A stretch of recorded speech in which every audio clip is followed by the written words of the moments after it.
Hai, welcome back on my YouTube channel.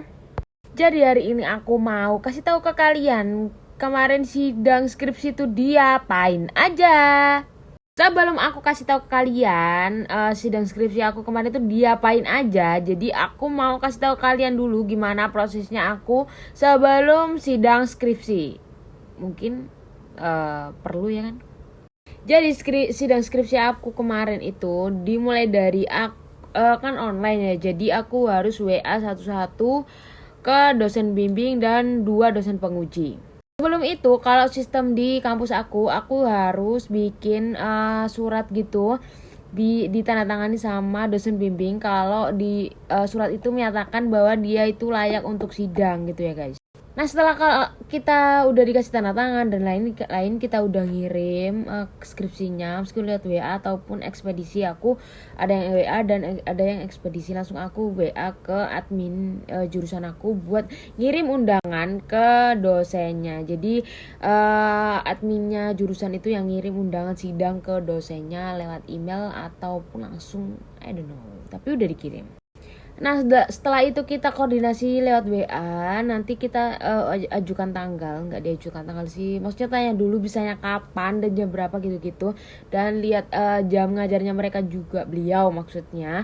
Terus setelah itu sudah ada kesepakatan baru sidang ya, gitu aja deh kira-kiranya, meskipun prosesnya itu sangat-sangat panjang ya guys. Jadi jangan pernah menyepelekan proses sebelumnya itu, karena itu panjang. Karena kalau aku dulu itu mikirnya kayak pas sudah sempur kayak ada gampang lah nanti, ternyata itu prosesnya panjang banget. Jadi jangan nunggu nanti ya, jangan percaya sama kemalasanmu. Setelah itu malam itu aku udah belajar mati-matian dan udah belajar di YouTube tentang nanti tuh sidangku gimana kan ya. Aku udah belajar, udah aku tontonin semua yang ada di YouTube ya kan. Ternyata aku udah pelajari semuanya di skripsi aku.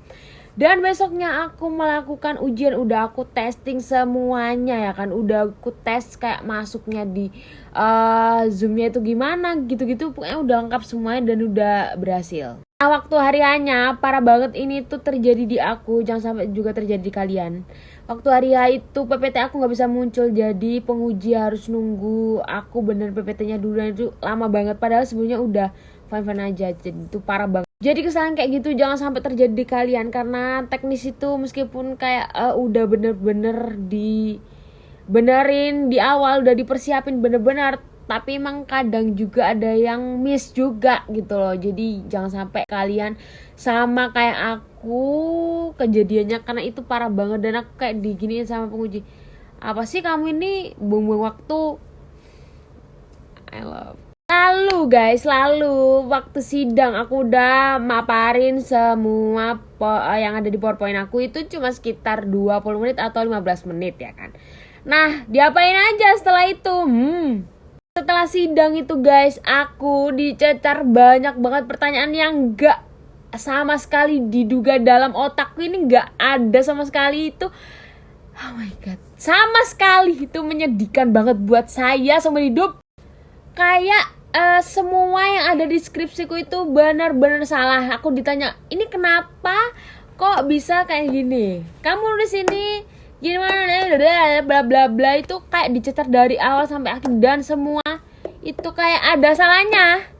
Padahal aku udah pelajari semua dan itu jadi ngeblank banget. Nah itu penting banget sih, kita harus bener-bener belajar yang ya, kita harus paham banget skripsi itu ya kan. Itu di komplain itu dari judul aja udah di komplain. Jadi ini tuh nggak cocok ya skripsi kamu pakai judul yang ini. Oh my god.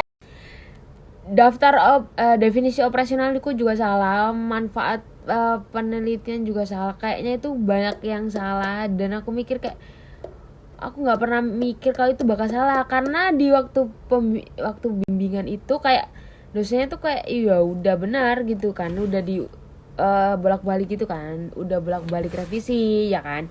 Lalu di bagian daftar pustaka juga ternyata itu banyak yang belum dicantumin. Jadi kalau kita ngutip-ngutip itu harus dimasukin semua di situ, dan aku tuh kayak ada yang banyak yang belum aku masukin gitu. Dan aku juga tanya sama teman-teman aku, ternyata mereka semua juga sama sebenarnya, kayak rata-rata itu kayak gitu.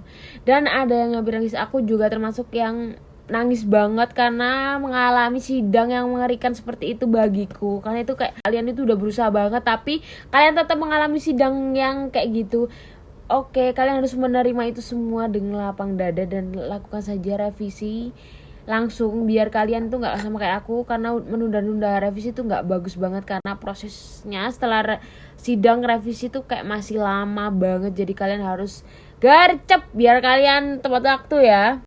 Lalu kalian itu harus jangan lupa melengkapi dokumen-dokumen yang ada di depan skripsi. Jadi meskipun sebelum sidang itu kalian harus pastiin ada lembar penelitian atau izin-izin yang lain tuh harus udah lengkap yang ada di depan ya. Jadi lampiran juga harus lengkap biar nanti kalian tuh gak di komen ya guys, kayak saya.